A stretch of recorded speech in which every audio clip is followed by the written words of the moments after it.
right, now onto the good stuff. We're talking about trade entries when we're looking at Ichimoku charting. Ichimoku charting is so reliable. You can use this as your trading system, which is a great thing to do as a new trader. I used everything available to me as a new trader, and that is one of the main reasons why I wasn't successful. I had Bollinger Bands on the chart on Monday, and by Thursday I'd have Ichimoku charts and MACD and RSI, and I was all over the place. And if you're not consistent with your trading methods, with your time frame, then you're pretty much just gambling. So make sure you stay consistent with something for a couple of months, at least several months, before you jump ship and look for a new system. All right, so let's jump right into these trades. The first trade is when you find support or resistance along the upper cloud boundary in an uptrend and the lower cloud boundary in a downtrend. Or in other words, the first cloud boundary that you meet with, the price meets with, then that is the support or resistance. Here's an example on Australian dollar US. You can see that there's a triangle forming, and then it comes and meets with the lower boundary of the cloud in a downtrend. And that happens 1 time, 2 times, and 3 times. So this isn't just horizontal triple top, type of resistance. We have a triple top in the form of an Ichimoku cloud charting. So it's the same thing. It's a triple top with a moving resistance line rather than just a horizontal. So that's a great trade there when we find this resistance along the Ichimoku cloud, and then it breaks out of this triangle to show you your signal here.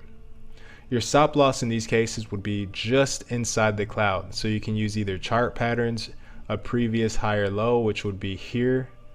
This would be a good stop loss for us. You can use Gann analysis, pivot points, or Fibonacci as well. Here's another example on New Zealand dollar US. The price is in an uptrend. You can see that the angle is ideal for an uptrend. Remember, we're looking for 35 to 45 degrees. And then we can see that there is support here when it meets with the top of the cloud. So that is our trade number 1. And then our stop loss would be either this previous low or this previous low before it. So trade number 2 is very similar. It's pretty much the same trade, but it happens within the cloud. So here's an example of that. You can see that trade number 1 would have met with the cloud from the top in an uptrend, sort of here, and then bounced off. Well, here we have it coming up to the top of the cloud in a downtrend. So we see it come from below, come into the cloud, consolidate in the form of an upward moving wedge or triangle, and then it closes below, showing you your entry. So this point of resistance here with the engulfing pattern on this candlestick would be your entry, and then your stop loss would be just at the cloud or right outside the cloud.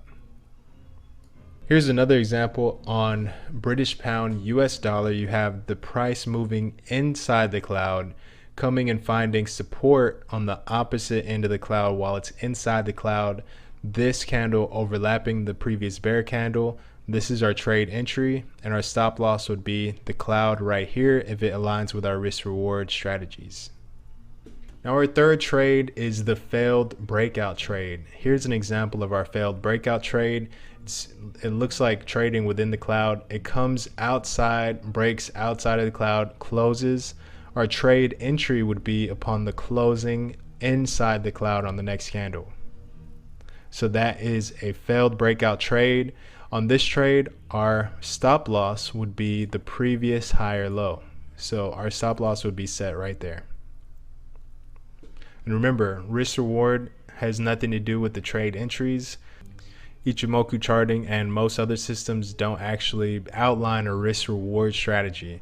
Those are separate from trading strategies. These are just trade entries from Ichimoku charting. So here's another example of the failed breakout where we have the Ichimoku uptrend, the cloud uptrend starting to thin out. This is an ideal place for failed breakout trades. We have a breakout of support that goes above the cloud and closes, and then resistance comes and closes back under the cloud. So that would be another example of a failed breakout trade. And then we see the price coming back to the lower boundary of the cloud and showing a lot of resistance. So here's a third example of a failed breakout entry. So we have the price actually coming down and breaking out below the bottom of the Ichimoku uptrend. And then we see that there's a lot of volatility and then comes right back to close above the cloud. So this would be our trade entry.